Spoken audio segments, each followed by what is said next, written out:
Muy buenas y bendecidas noches, señores. ¿Cómo están? Padre, en el nombre de Cristo Jesús te damos gracias. Gracias por la fuerza que nos das, por tenernos aquí animados a cumplir con tu propósito, con tu voluntad, Señor. Estamos agotados, pero estamos aquí listos para poder llevar tu palabra a quien la necesite. Te pedimos, Señor, que tu presencia nos acompañe, que nos hagas decir sana doctrina, que por favor no permitas que se interfiera nada y que siempre, siempre estemos haciendo tu voluntad. En el nombre de Cristo Jesús, amén. ¿Cómo están, señores? Buenas noches. El día de ayer, casi no, ya grabábamos el video porque llegamos muy tarde. Hoy también estábamos a punto de no hacerlo, pero nos dimos un tiempo y pues vamos a iniciar. ¿Qué leímos el día de ayer? Uno de los capítulos más largos que puede haber en la palabra de Dios, 89 versículos, ni más ni menos en el capítulo 7 del libro de Números, pero vemos que es muy largo porque describía la ofrenda que daba una de cada uno de los jefes de las tribus de Israel. Vemos ahí cada uno de ellos en cada día diferente durante 12 días ofrecieron ofrendas al Señor para que no hubiera problemas. Cada día, un día la daba un príncipe, otro día la daba y así hasta cumplirse 12 días. Pero lo que nos debe de llamar la atención es que ninguno dio más y ninguno dio menos. Todos dieron de manera equitativa. Ojalá así fueran las cosas en donde nos congregamos, porque luego andamos criticando al que da un peso y luego andamos criticando al que da 1,000 pesos y por eso se empieza a formar la desconfianza, ¿no? Sigue ahí fuerte la apostasía, la herejía que están diciendo muchas personas que no tenemos que reunirnos en templos de piedra. Bueno, pues todas esas personas no sé dónde reúnen a la gente a la que les predican el evangelio, ¿no? Me imagino que se han de reunir en el metro o en un parque, no sé, hasta que los corran, pero pues eso es una total mentira. Tan solo el hecho de que en el Antiguo Testamento el mismo Señor, le dio la orden a Moisés de que le construyera un tabernáculo y después le dio órdenes a Salomón para que le construyera un templo. Y además no fue de imaginación de hombre. El mismo Señor les dijo cómo quería exactamente su templo. Y en el Nuevo Testamento vemos que los apóstoles, Jesucristo, enseñaban en las sinagogas, enseñaban en los templos, predicaban en templos. Sí, predicaban al aire libre, por supuesto, pero también predicaban en templos. Si leemos las cartas de Pablo, vamos a darnos cuenta de que predicaban en las sinagogas. De hecho, predicó en el Areópago, ¿está bien dicho? Areópago, perdón, en el Areópago, ¿no? Entonces es una verdad, cuídense de esas falsas doctrinas que les están prohibiendo congregarse en templos de piedra, porque ahí van como borreguitos todos a seguirlos y no leen la palabra de Dios. Eso es lo malo de caer en doctrinas extrañas. De hecho, el libro de Hebreos nos dice, no dejen de congregarse como algunos tienen por costumbre, solamente utilizan versículos fuera de contexto para hacerles creer a los demás que lo que dicen están bien, cuando ni siquiera tiene todo lo que sacan, lo sacan de artículos chafas de internet. Cuando se les muestra a ellos que lo sacaran de un artículo de internet, se quedan hasta sorprendidos y mejor se van ofendiéndonos porque ni siquiera tienen el conocimiento, el discernimiento, la sabiduría para poder fundamentar lo que están diciendo. Pero bueno, en el capítulo 8 que vimos, también vimos los servicios del tabernáculo de parte de Aarón y los levitas. Cada uno de ellos, ya lo habíamos leído varias veces, que los levitas tenían a su cargo, bajo su responsabilidad, diferentes partes del mobiliario del templo, así como, perdón, del tabernáculo, así como del mismo tabernáculo. Nada más como recordatorio, ¿por qué? Eso se los debería dejar inclusive como de pregunta. ¿Por qué eran los levitas los encargados del templo si Dios había dicho que todo primogénito era de él y todo primogénito de Israel se iba a dedicar a su servicio? ¿Por qué entonces consentir tanto a los levitas? Tenemos que remitirnos allá al libro de Éxodo, cuando Moisés subió al monte a que se le diera la ley de los 10 mandamientos. Y ahí vemos que como Moisés se tardó mucho, todo el pueblo empezó a adorar un becerro de oro que les fabricó el mismo Aarón. Sin embargo, hubo una tribu que se mantuvo fiel a Dios y esa tribu fue la de los levitas. Está medio extraño porque recuerden que Moisés era levita, pero ¿cómo se llama? Fue la única tribu que se mantuvo fiel a Dios. De hecho, cuando Moisés bajó bien enojado, se escabecharon a sus hermanos, a sus vecinos, a sus primos, a todos los que habían ¿cómo se llama? Adorado al becerro de oro. Por eso Dios les dijo, ustedes van a ser los encargados del tabernáculo, ¿no? Aún y cuando todo primogénito es mío, ustedes van a ser los elegidos para el tabernáculo. es una gran responsabilidad, pero también es una enorme bendición, ¿no? Ya después, conforme vamos leyendo, vamos a comprender por qué los levitas eh, fue una verdadera bendición que se les encargara el tabernáculo. Pero bueno, vamos a comenzar con la lectura del día de hoy. Y en esta ocasión nos tocan dos capítulos. El capítulo 9 del libro de Números, escrito está, celebración de la Pascua. Habló el Señor a Moisés en el desierto de Sinaí en el segundo año de su salida de la tierra de Egipto, en el mes primero, diciendo: Los hijos de Israel celebrarán la Pascua a su tiempo, el decimocuarto día de este mes entre las dos tardes. La celebrarán a su tiempo conforme a todos sus ritos y conforme a todas sus leyes la celebrarán. Y habló Moisés a los hijos de Israel para que celebraran la Pascua. Celebraron la Pascua en el mes primero, a los 14 días del mes, entre las dos tardes en el desierto de Sinaí, conforme a todas las cosas que mandó el Señor a Moisés. Así hicieron los hijos de Israel. Pero hubo algunos que estaban inmundos a causa de muerto y no pudieron celebrar la Pascua aquel día. Y vinieron delante de Moisés y delante de Aarón aquel día, y le dijeron a aquellos hombres: Nosotros estamos inmundos por causa de muerto. ¿Por qué seremos impedidos de ofrecer ofrenda al Señor a su tiempo entre los hijos de Israel? Y Moisés le respondió: Esperen, y oiré lo que ordena el Señor acerca de ustedes. Y el Señor habló a Moisés diciendo: Habla a los hijos de Israel diciendo: Cualquiera de ustedes o de sus descendientes que estuviera inmundo por causa de muerto o estuviera de viaje lejos, celebrará la Pascua al Señor en el mes segundo, a los 14 días del mes, entre las dos tardes, la celebrarán. Con panes sin levadura y hierbas amargas la comerán. No dejarán del animal sacrificado para la mañana, ni quebrarán hueso de él, conforme a todos los ritos de la Pascua la celebrarán. Mas el que estuviera limpio y no estuviera de viaje, si dejara de celebrar la Pascua, la tal persona será cortada de entre su pueblo, por cuanto no ofreció a su tiempo la ofrenda del Señor. El tal hombre llevará su pecado. Y si mora con ustedes extranjero y celebra la Pascua al Señor conforme al rito de la Pascua y conforme a sus leyes la celebra, un mismo rito tendrán, tanto el extranjero como el natural de la tierra. La nube sobre el tabernáculo. El día que el tabernáculo fue erigido, la nube cubrió el tabernáculo sobre la tienda del testimonio, y a la tarde había sido sobre el tabernáculo como una apariencia de fuego hasta la mañana. Así era continuamente, la nube lo cubría de día y de noche. La apariencia de fuego, cuando se alzaba la nube del tabernáculo, los hijos de Israel partían, y en el lugar donde la nube paraba, ahí acampaban los hijos de Israel. Al mandato del Señor, los hijos de Israel partían, y al mandato del Señor acampaban. Todos los días que la nube estaba sobre el tabernáculo permanecían acampados. Cuando la nube se detenía sobre el tabernáculo muchos días, entonces los hijos de Israel guardaban la ordenanza del Señor y no partían. Y cuando la nube estaba sobre el tabernáculo pocos días, al mandato del Señor acampaban y al mandato del Señor partían. Y cuando la nube se detenía desde la tarde hasta la mañana, o cuando a la mañana la nube se levantaba, ellos partían. O si había estado un día y a la noche la nube se levantaba, entonces partían. O si 2 días, o un mes, o un año, mientras la nube se detenía sobre el tabernáculo, permaneciendo sobre él, los hijos de Israel seguían acampados y no se movían. Mas cuando ella se alzaba, ellos partían. Al mandato del Señor acampaban y al mandato del Señor partían, guardando la ordenanza del Señor como el Señor lo había dicho por medio de Moisés. Capítulo 10 del libro de Números, escrito está: Las trompetas de plata. El Señor habló a Moisés diciendo: Hazte 2 trompetas de plata, de obra de martillo las harás, las cuales te servirán para convocar la congregación y para hacer mover los campamentos. Y cuando las toquen, toda la congregación se reunirá ante ti a la puerta del tabernáculo de reunión. Mas cuando toquen solo una, entonces se congregarán ante ti los príncipes, los jefes de los millares de Israel, y cuando toquen alarma, entonces moverán los campamentos de los que están acampados al oriente. Y cuando toquen alarma la segunda vez, entonces moverán los campamentos, gracias señora, de los que están acampados al sur. Alarma tocarán para sus partidas. Pero para reunir la congregación tocarán, mas no con sonido de alarma. Y los hijos de Aarón, los sacerdotes, tocarán las trompetas y las tendrán por estatuto perpetuo por sus generaciones.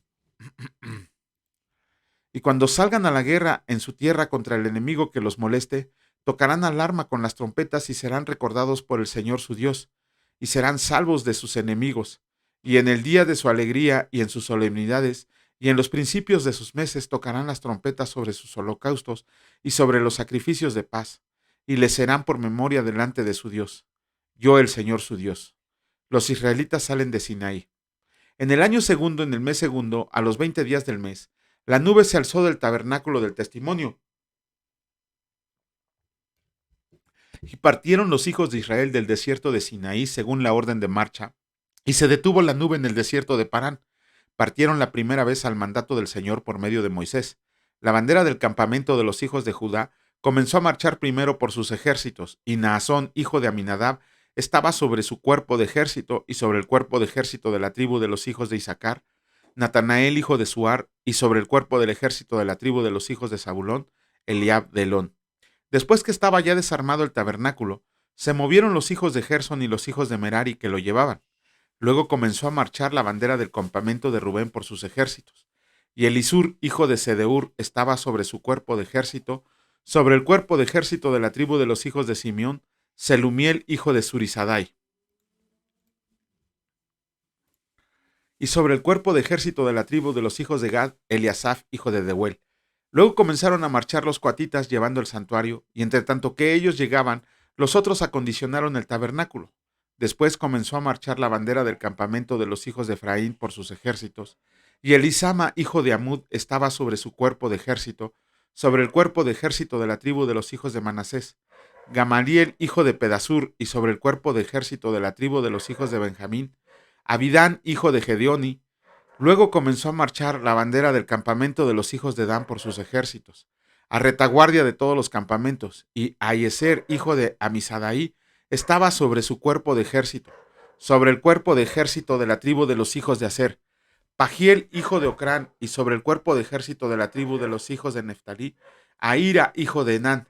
Este era el orden de marcha de los hijos de Israel por sus ejércitos cuando partían. Entonces dijo Moisés a Hobab, hijo de Reguel Madianita, su suegro: nosotros partimos para el lugar del cual el Señor ha dicho: yo se los daré, ven con nosotros y te haremos bien, porque el Señor ha prometido el bien a Israel. Y él le respondió: yo no iré, sino que me marcharé a mi tierra y a mi parentela.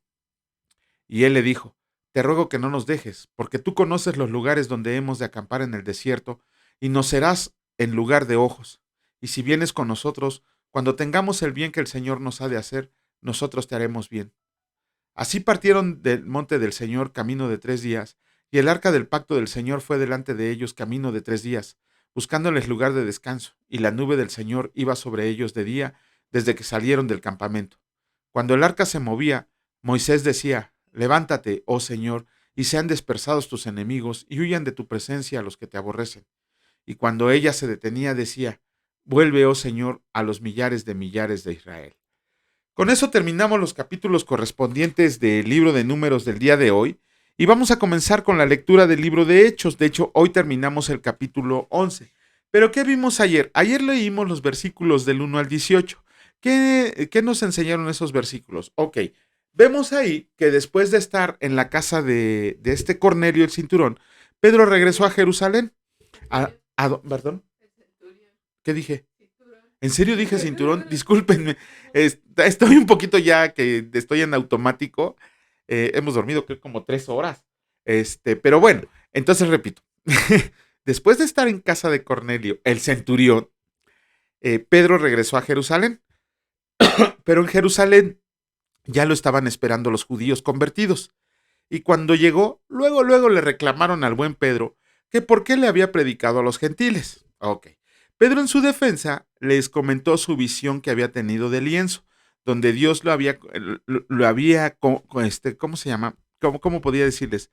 Dios había confirmado que la salvación, que el evangelio debería de ser predicado a todos, no nada más a los judíos.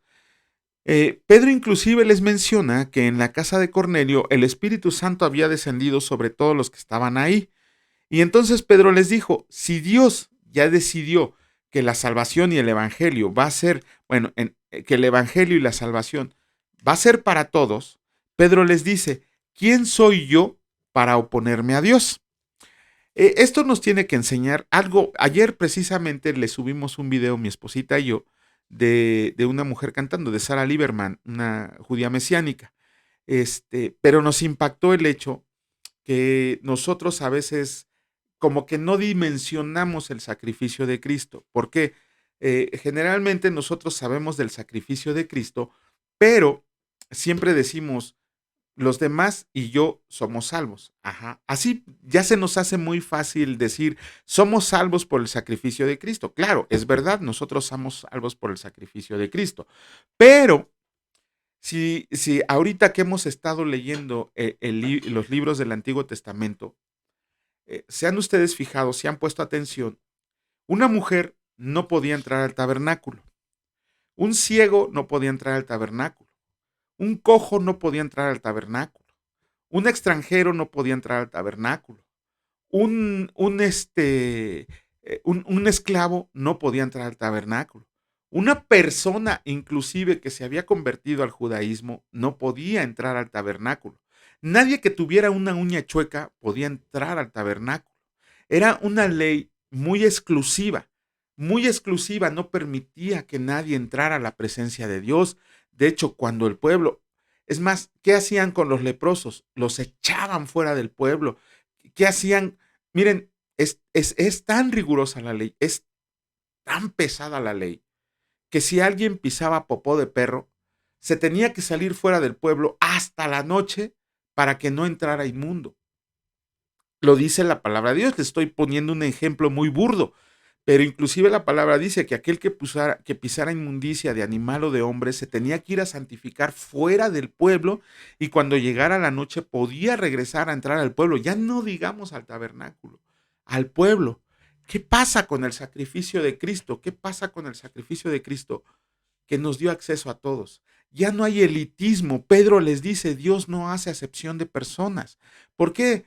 Porque tanto el judío como el griego, como el gentil, como el extranjero, como el esclavo, como la mujer, como el leproso, como el enfermo, como el sano, absolutamente todos tienen esa entrada a Cristo. Ya no ya no es elitismo y aquí lo estamos viendo con la respuesta de Pedro. Pedro dice, ¿quién soy yo para negarle el evangelio? Una vez vi un video de un muchacho cristiano, era adventista, pero no me pareció lejos de la realidad. El experimento que hizo, se vistió de un pordiosero y quiso entrar a una iglesia, a 3 iglesias quiso entrar y se quiso sentar en primer lugar y los edecanes de la iglesia lo sacaron de la congregación. En 2 iglesias lo sacaron afuera, en la tercera lo sentaron hasta atrás, hasta la quinta iglesia no le dijeron absolutamente nada. Eso nos habla de ahora, de por qué hacemos eh, acepción. El Evangelio está dispuesto para todos. Cuando leamos Efesios, nos vamos a meter ahí, Efesios y un capítulo de Romanos, nos vamos a meter en una bronca porque vamos a dar lo que es la predestinación, cuando la palabra dice que algunos ya fueron elegidos para ser salvos, ¿no? Y entonces es el pretexto de muchos que dicen, es que si Dios no me va a hacer salvo, nada de lo que yo haga me va a poder ser salvo. Es una mentira. ¿Por qué? Porque por eso el Señor también en su palabra dice que retarda su promesa para que todos procedan al arrepentimiento. Jesucristo, en boca de Jesucristo dice, al que a mí viene, yo no le echo fuera. Entonces son pretextos que tenemos a veces para no aceptar la soberanía de Dios, para comprender la soberanía de Dios, que si Dios ya sabe quién sí y quién no, claro, Él lo sabe todo, y aún así nos da la oportunidad de poder estar en su presencia eternamente. Entonces, no hay que dejar a un lado que el sacrificio de Cristo, cuando se rasgó ese velo, ya no tenemos que estar esperando a que alguien interceda por nosotros. Ya no podemos estarnos afuera de un lugar prohibido para tener la presencia de Dios en nosotros. Ahora, en todo momento, en todo lugar, podemos acceder a la presencia del Padre, porque el Calvario de Cristo, la muerte de Cristo, que muchos piensan que es una derrota, en realidad fue un triunfo, porque esa sangre derramada nos hizo acercarnos a Dios, nos quitó el yugo que teníamos, nos liberó de la esclavitud, nos hizo libres y conocimos la verdad para que por medio de la verdad pudiéramos ser libres y comprendiéramos que somos aceptos delante de Dios. Y eso es lo que les está diciendo Pedro cuando le dice, ¿quiénes somos nosotros para oponernos a los designios que ya Él designó? Vamos a comenzar con la lectura en esta ocasión muy cortita de los versículos 19 al 30 del capítulo 11 del libro de Hechos, y escrito está: la iglesia de Antioquía. Ahora bien, los que habían sido esparcidos a causa de la persecución que hubo con motivo de Esteban, pasaron hasta Fenicia, Chipre y Antioquía, no hablando a nadie la palabra, sino solo a los judíos. Pero había entre ellos unos varones de Chipre y de Cirene, los cuales entraron en Antioquía, hablaron también a los griegos, anunciando el evangelio del Señor Jesús. Y la mano del Señor estaba con ellos, y gran número creyó y se convirtió al Señor. Llegó la noticia de estas cosas a oídos de la iglesia que estaba en Jerusalén, y enviaron a Bernabé que fuera hasta Antioquía, a Bernabé. Cuando llegó y vio la gracia de Dios, se regocijó y exhortó a todos a que con propósito de corazón permanecieran fieles al Señor, porque era varón bueno y lleno del Espíritu Santo y de fe. Y una gran multitud fue agregada al Señor. Después fue Bernabé a Tarso para buscar a Saulo, y hallándolo, lo trajo a Antioquía, y se congregaron ahí todo un año con la iglesia, y enseñaron a mucha gente, y a los discípulos se les llamó cristianos por primera vez en Antioquía. En aquellos días unos profetas descendieron de Jerusalén a Antioquía, y levantándose uno de ellos llamado Ágabo, daba a entender por el Espíritu que vendría una gran hambre en toda la tierra habitada, lo cual sucedió en tiempo de Claudio.